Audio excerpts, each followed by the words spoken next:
Hello, children. As you know, we were talking about nutrition in our previous lecture, and there are two kinds of nutrition. First one is autotrophic, and the other one is heterotrophic that we discussed today. Okay, so the mode of nutrition in which organism cannot manufacture, it is important, cannot manufacture food and have to depend upon other plants animal to obtain energy is called heterotrophic nutrition. All non-green plants like fungi, mushroom, yeast, bread, mold, and are heterotroph. Even though we humans, all the animals, all kinds of my insects and other animals, living plants are called heterotrophic nutrition. Means they use heterotrophic nutrition. The other mode of nutrition in plants are saprophytes. The plants which derive their food, derive means to getting food from the dead animals, and this is important line. Dead and decaying and organic matter are called saprophytes. The fungi such as mushroom, yeast are saprophytes and are also useful. Mushroom are eaten as vegetable because it is a big source of protein, where yeast is used for producing alcohol. Understand? Because without yeast we can't prepare the alcohol that is used in different areas. The non-green plants, the non-green saprophytic plants such as fungi obtain their food as follows. The saprophytic plants secrete digestive juice on the dead and decaying organic matter and convert it into solution. Understand? They absorb the nutrition from this solution. Digestive juice they release on organic or decaying and convert it into solution.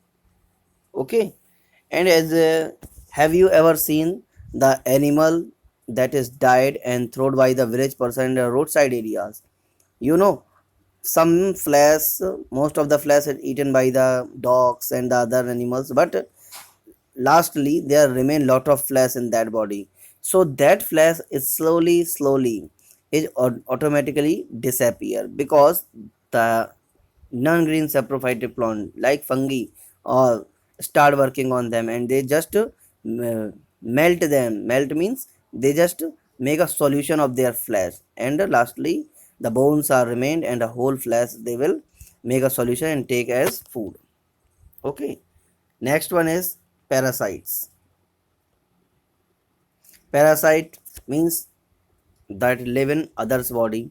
A plant or animal which lives on or inside another organism called host.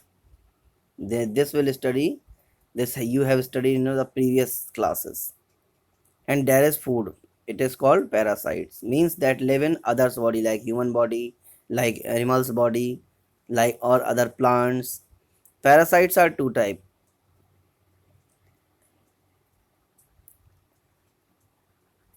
which live inside, or the other one is which live outside.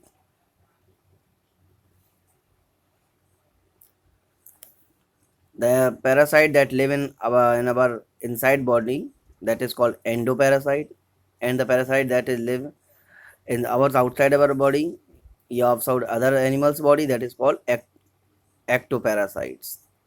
Some example are cascata, amarbale, mistletoe, wheat rust, corn smut.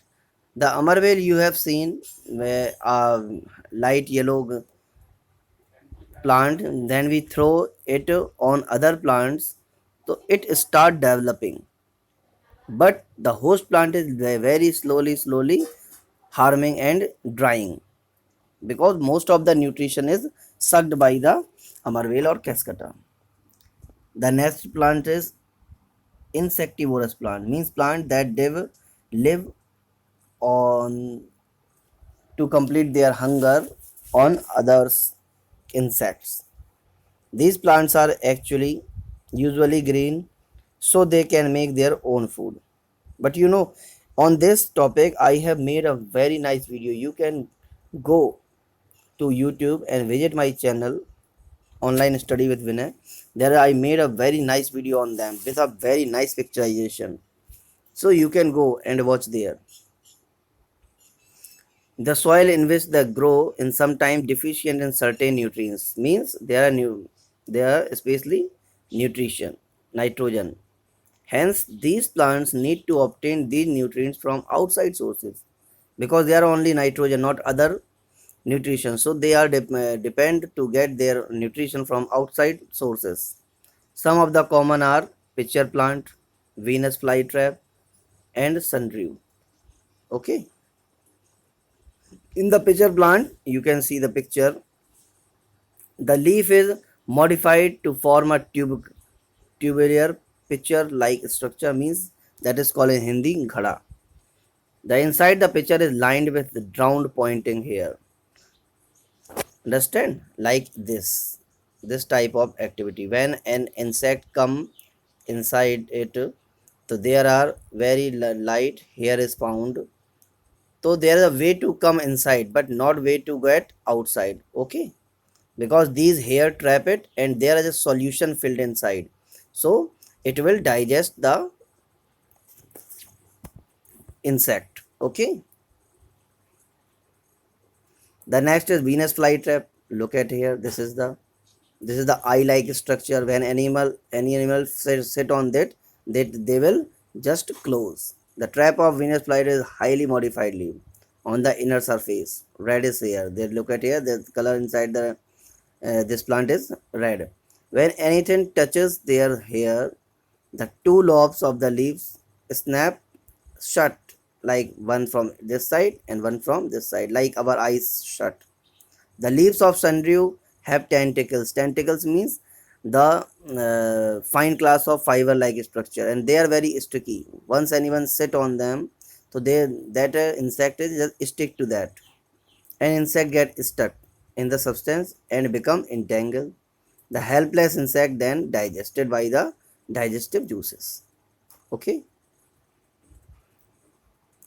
Next is symbiotic plants.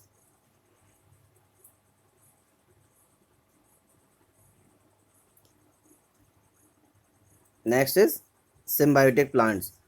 The living together of two different species of plants as they are parts of some other plant and help each other in obtaining food is called symbiosis.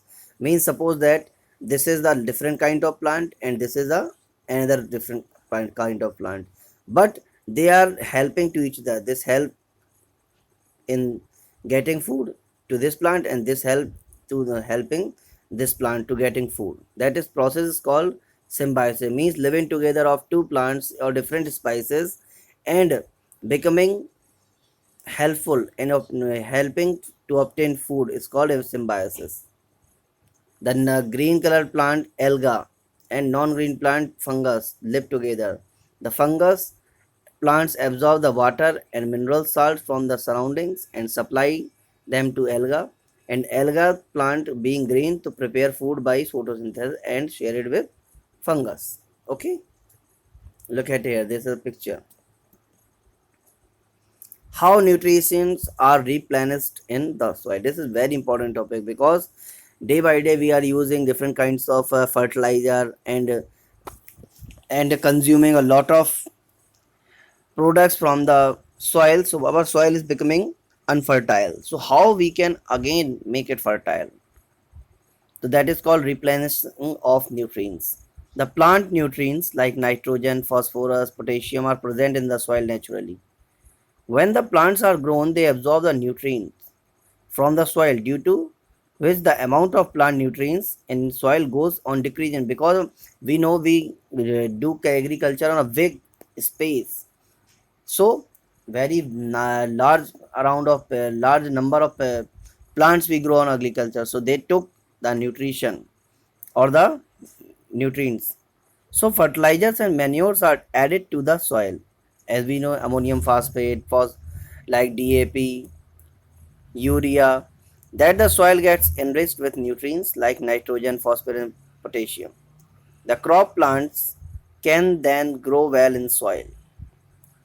A lot of nitrogen present in the air, but the plants cannot use nitrogen in gaseous form, as you know, because they only get the nitrogen through their roots, that is absorbed or dissolved in the roots of the soil. In the bacteria called rhizobium can take atmospheric nitrogen and convert it into soluble form also, but rhizobium cannot make its own food, so it lives in the roots of peas, gram, moong, beans, and other legumes.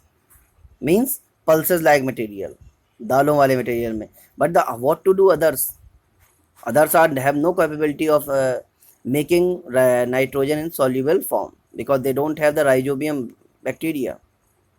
Okay, most of the pulses dals are obtained from the leguminous plants. In return, the plants provide food and shelter to the bacteria.